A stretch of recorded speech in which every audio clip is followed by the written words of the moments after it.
नमस्कार, मैं हूं वैष्णवी कुमारी और आप सब देख रहे हैं एसीसी न्यूज टुडे।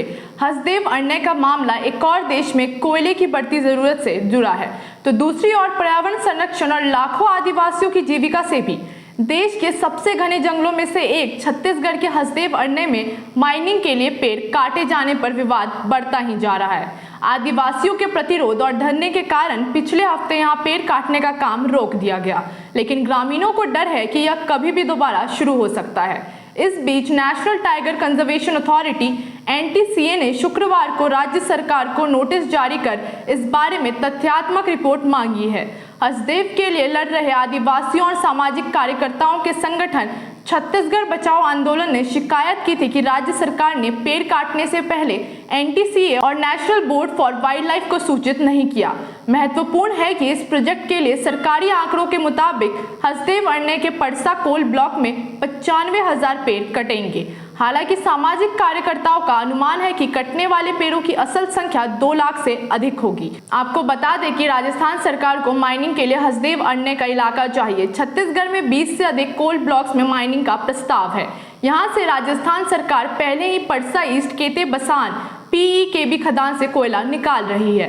राजस्थान राज्य विद्युत उत्पादन निगम लिमिटेड ने अडानी ग्रुप से अनुबंध किया है, जो कि इन खानों का डेवलपर और ऑपरेटर MDO है। हसदेव के जंगल में बाघों और हाथियों का बसेरा है और यह जैव विविधता से भरपूर है।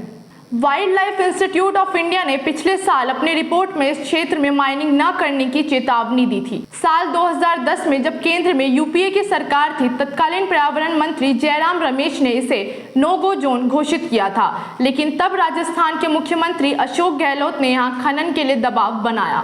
पिछले साल अक्टूबर में केंद्र पर्यावरण मंत्रालय ने हसदेव अण्णय के परसा कोल ब्लॉक में माइनिंग के लिए अंतिम स्वीकृति दे दी थी। परसा कोल ब्लॉक कुल करीब 1,250 हेक्टेयर क्षेत्रफल में है, जिसमें 841.5 हेक्टेयर वन भूमि है, जहां पेड़ काटे जा रहे हैं। केंद्र की मंजूरी के बाद इस साल अप्रैल में छत्तीसगढ़ सरकार ने भी यहां माइनिंग की हरी झंडी दे दी। ग्रामीणों का आरोप है कि हसदेव में खनन के लिए फर्जी प्रस्ताव के आधार पर ग्राम सभा की अनुमति हासिल की गई। छत्तीसगढ़ बचाओ आंदोलन के संयोजक और सामाजिक कार्यकर्ता आलोक शुक्ला कहते हैं कि परसा कोल ब्लॉक की वन स्वीकृति फर्जी ग्राम सभा प्रस्ताव के आधार पर हासिल की गई है। ग्राम सभाओं के प्रस्ताव कुट रचित तरीके से कंपनी और प्रशासन द्वारा मिलकर बनाए गए थे। सच्चाई यह है कि परसा कोल प्रभावित ग्राम सभाओं ने कभी भी खनन परियोजना को कोई भी स्वीकृति नहीं दी थी। आदिवासियों के संवैधानिक अधिकारों को दरकिनार करके और पर्यावरण की चिंताओं को धत्ता बताते हुए इसे आगे बढ़ाया जा रहा है। हसदेव अण्णय में रह रहे आदिवासियों के लिए यह जंगल उनका जीवन है। पिछले साल करीब 500 आदिवासियों ने हसदेव अण्णय में पेड़ों की कटाई के खिलाफ रायपुर तक करीब 300 किलोमीटर पैदल मार्च किया था।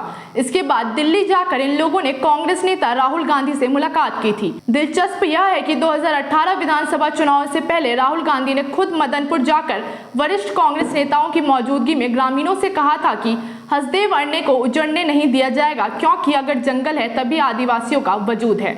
साल 2011 में हसदेव में पहली बार माइनिंग खोली गई थी, जब केंद्र में कांग्रेस सरकार थी।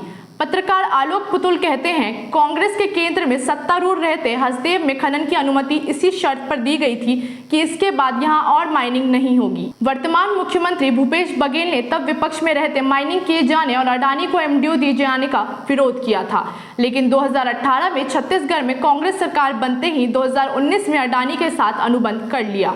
महत्वपूर्ण है कि राहुल गांधी ने पहले ओडिशा के नियामगिरी में जाकर भी खुद को आदिवासियों का सिपाही कहा था, लेकिन वह आदिवासियों की इस निर्णायक लड़ाई में चुप हैं।